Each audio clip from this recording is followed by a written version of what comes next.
जय माता दी। दोस्तों, वास्तु ज्ञान गंगा यूट्यूब चैनल पर आप सभी का स्वागत है। आज मैं आपको नवरात्रों के कुछ नियम बताऊंगा। नवरात्रों में आपको कौन सी गलतियां नहीं करनी है। अगर आप नवरात्रि व्रत रख रहे हैं तो आपको इन बातों का विशेष रूप से ध्यान रखना चाहिए। नवरात्रों के 9 दिन माता के 9 स्वरूपों के लिए जाने जाते हैं।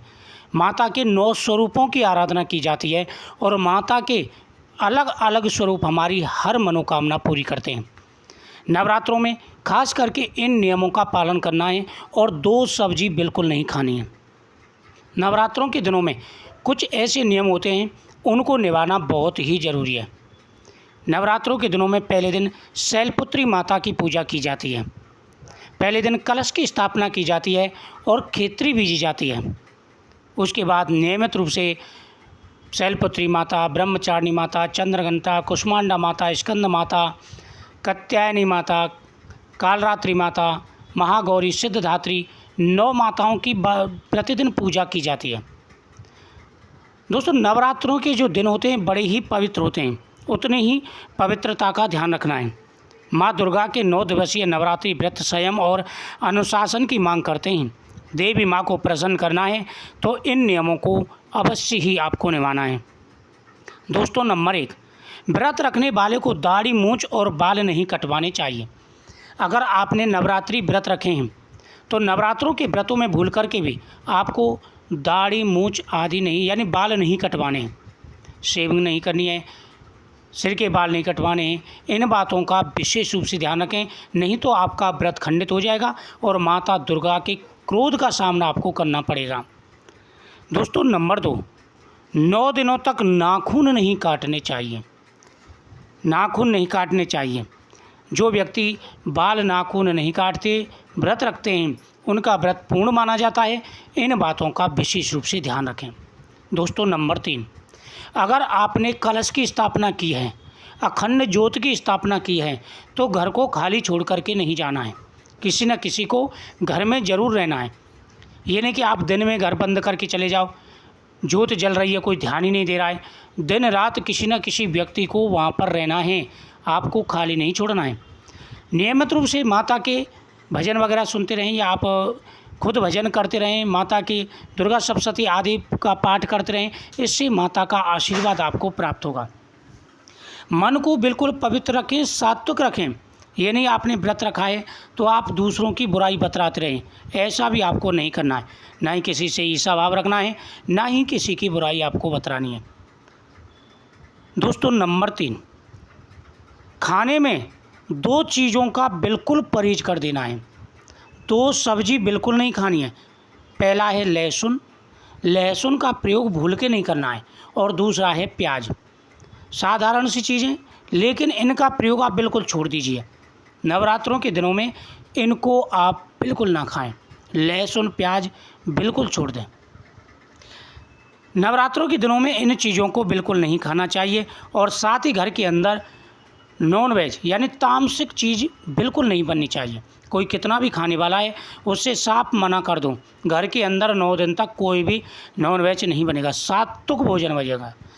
सात्विक भोजन में आप जैसे व्रत रखा है तो कूटू का आटा ले लीजिए, सिंगाड़े का आटा ले लीजिए, साबूदाना प्रयोग कर लीजिए, आलू प्रयोग कर लीजिए। इन चीज़ों का प्रयोग कर सकते हैं। नंबर 5, 9 दिन अगर आप व्रत रख रहे हैं, अगर 9 दिन आपने व्रत रखे हैं तो विशेष रूप से ध्यान रखना है कि आपको संयम बना करके रखना है। नियम आपको ज़रूर निभाने, जो नियम हम आपको बताने वाले हैं। और एक काम आपको करना है प्रतिदिन। एक काम आपको करना है कि 9 दिन तक रेगुलर आपको गौ माता का पूजन करना है। गौ माता का पूजन करना है और साथ ही करना है दीपदान। गौ माता की पूजा करने से हमारी मनोकामना पूरी हो जाती है, माता दुर्गा का आशीर्वाद प्राप्त होता है। दोस्तों, नंबर 6, नवरात्रि के व्रत अगर आपने रखे हैं, नवरात्रि के व्रत अगर आपने रखे हैं तो चमड़े की कोई भी चीज़ आपको नहीं पहननी है। कैसे? जैसे बेल्ट, चमड़े की बेल्ट का प्रयोग आपको नहीं करना है। चप्पल, जूते, बैग ये सभी चमड़े की चीज़ों को आपको बिल्कुल भी नवरात्रों के दिनों में प्रयोग नहीं करना है। धन प्राप्ति के लिए आप माता के सामने श्री यंत्र और साथ ही वास्तु दोष निवारण यंत्र और साथ ही आप नवदुर्गा यंत्र, ये यंत्र ला के रखें। पीली कौड़ी, हल्दी, गोमती चक्र, कमलगट्टा, ये चीज़ें ला करके रखें। नियमित रूप से माता के सामने जाप करें। इनको आप घर में रखें। इससे भरपूर धन आता है और हर मनोकामना पूरी हो जाती है। नियमित रूप से गौ माता का पूजन करते रहें, इससे गौ माता का आशीर्वाद प्राप्त होगा। लेकिन जो मैंने आपको बताएं उनका आपको ध्यान रखना है। व्रत रखा है तो 9 दिन तक नींबू ना काटें, ये भी ध्यान रखने की चीज़ है। व्रत रखा है तो नवरात्रों में 9 दिन तक नींबू बिल्कुल नहीं काटना चाहिए। साथ ही नवरात्रों में पीपल वृक्ष के नीचे दीपक जला करके परिक्रमा करनी चाहिए और वहाँ पर एक आपको धागा जरूर लपेट देना चाहिए। नवरात्रों के दिनों में आपको ये नियम निभाने चाहिए। लेकिन जिन नियमों की मैंने मना किया है वो आपको बिल्कुल ध्यान रखना है, वो गलतियाँ आपको भूल करके भी नहीं करनी है। नवरात्रों के व्रत में 9 दिनों तक खाने में अनाज और नमक का प्रयोग नहीं करना चाहिए। आप व्रत वाले नमक का प्रयोग कर सकते हैं। फलाहार एक ही समय एक ही जगह बैठ करके आपको करना है। विष्णु पुराण के अनुसार कहा गया है कि नवरात्रि व्रत अगर आपने रखा है तो आपको दिन में सोना नहीं चाहिए, फोल्डिंग पर नहीं सोना चाहिए, खाट पर नहीं सोना चाहिए। आप ज़मीन पर सोएं, तख्त पर सोएं। इन बातों का विशेष रूप से ध्यान रखें। कई लोग भूख मिटाने के लिए तम्बाकू चबाते हैं। अच्छा, ये चीज़ भी आपको ध्यान रखना है। बहुत से लोगों की आदत होती है तम्बाकू, गुटखा, बीड़ी, सिगरेट आदि पीने की, खाने की। तो नवरात्रों का व्रत अगर आपने रखा है तो तम्बाकू, गुटखा का बिल्कुल प्रयोग नहीं करना है। मीट, मांस, दारू, तम्बाकू, गुटखा, ये सारी चीज़ें तामसिक प्रगति की होती हैं। ये व्रत को खंडित करने वाली चीज़ें होती हैं। इनसे मन में विकार आता है। इन चीज़ों को बिल्कुल भी आपको नहीं खाना है। इस बात का विशेष रूप से आपको ध्यान कर रखना है। नवरात्रों के दिनों में नियमित रूप से माता के सामने 2 पुष्प चढ़ाएं, एक लाल एक पीला। ये पुष्प आपको जरूर चढ़ाने हैं। और पहले दिन माता को सफ़ेद पुष्प भी आप चढ़ाएं। माता को नियमित रूप से जो भोग उनको प्रिय है उसी हिसाब से माता को नियमित रूप से आपको नैवेद्य अर्पण करना है। इससे माता प्रसन्न होकर के मनवांछित फल प्रदान करती हैं और जीवन में आ रही सारी दुख परेशानियां दूर हो जाती हैं। नवरात्रों के दिनों में आपको क्या करना है? लौंग का जोड़ा। नवरात्रों के दिनों में लौंग का जोड़ा आपको नहीं चढ़ाना है, ये बात ध्यान रखें। कौन सा लौंग का जोड़ा?